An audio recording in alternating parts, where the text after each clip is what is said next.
오늘도 찾아와 주셔서 감사합니다. 저는 피해 장바구니 피입니다. 이번에 와디즈 펀딩으로 구입했던 에어시트 1이 드디어 도착했습니다. 롱텀 리뷰는 아니고 오늘은 간단히 언박싱과 장착 테스트를 해보고 마지막에 10초 정도 앉아본 첫 느낌만 말씀드릴게요. 박스를 열어보면 상당히 깔끔한 패키징이 보입니다. 마치 고급 신발처럼 보직포 가방에 담겨있네요. 들자마자 느낀 건 와 진짜 무겁다였습니다. 왜 이렇게 무겁나 하고 살펴보니 에어시트와 안장을 통합한 구조인데 아래쪽 부품이 전부 철로 되어 있더라고요. 안장 크기도 엄청나게 큽니다. 제가 쓰던 S웍스 파워 아크랑 비교해보면 차이가 확 나죠.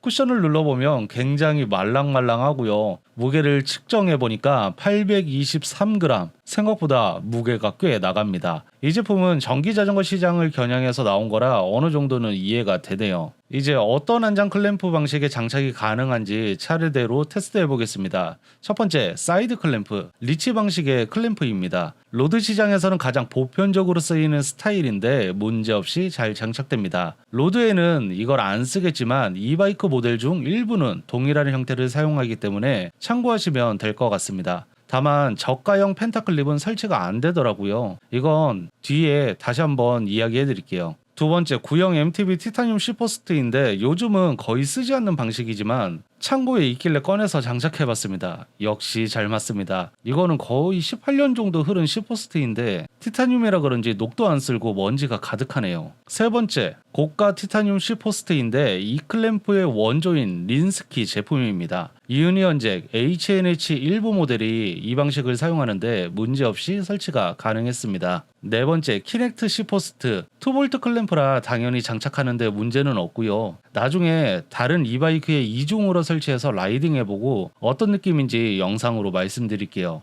다섯 번째, C포스트 배터리 일체형입니다. 전기 자전거에 많이 쓰이는 형태인데 1V로 상하 클램프라 설치 자체는 가능한데 충전 포트가 상단에 있는 제품이라면 충전이 사실상 불가능해집니다. 본체 상단이 아닌 별도 포트로 충전이 된다면 괜찮지만 그렇지 않다면 설치는 비추천입니다. 이게 꽂기가 너무 힘들더라고요. 여섯 번째, 후방 배터리 탈착식 전기자전거 C포스트입니다. 안장 아래 레버를 눌러서 안장을 젖혀 배터리를 빼는 방식인데 이건 아예 장착이 불가능합니다. 장착이 안 되는 첫 번째 이유, 저가형 사이드 클램프, 즉 저가 펜타클립은 에어시트 본체와 간섭이 생겨 파손 위험이 있습니다. 그래서 에어시트 1을 개봉해보면 설치가 안 되는 클램프 모양으로 설명서가 포함되어 있습니다. 둘째, 안장 아래 돌출된 레버가 있는데 에어시트 뒤쪽 막힌 구조와 부딪혀버리기 때문에 구조적으로 불가능합니다. 지금까지 설치 가능한 종류와 불가능한 종류를 알려드렸고요. 저는 기존의 에어시트를 장착했던 스위치바이크 브롬톤 모델에 재설치를 해볼게요. 새로 와디즈 펀딩으로 온 에어시트 1 안장을 설치해보도록 하겠습니다.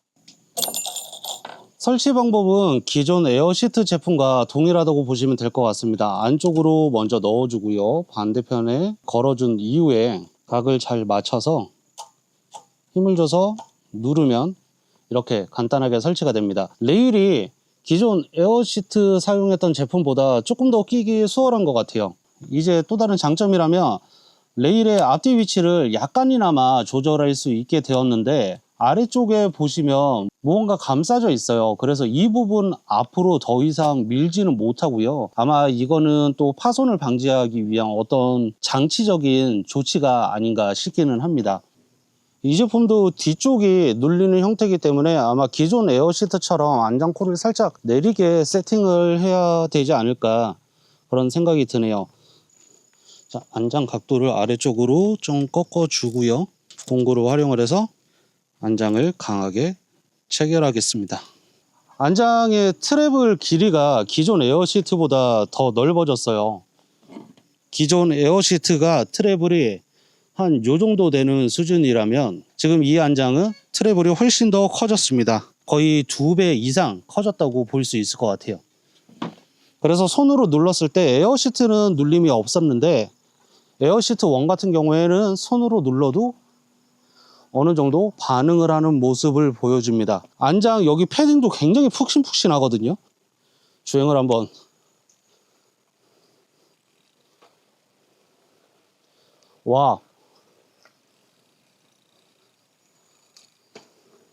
와 이거 편하다.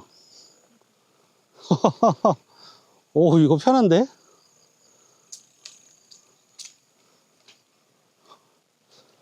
오, 처음 앉아본 거거든요. 이렇게 잠깐 처음 앉은 느낌으로는 안장도 굉장히 푹신푹신한 데다가 서스펜션이 기존 에어시트보다 많이 부드러워요. 그래서 꿀렁꿀렁하는 느낌이 더 들고, 성능적으로 보자면 에어시트 1 안장이 여러 가지로 좋은 것 같고, 생각보다 안장이 굉장히 푹신푹신합니다.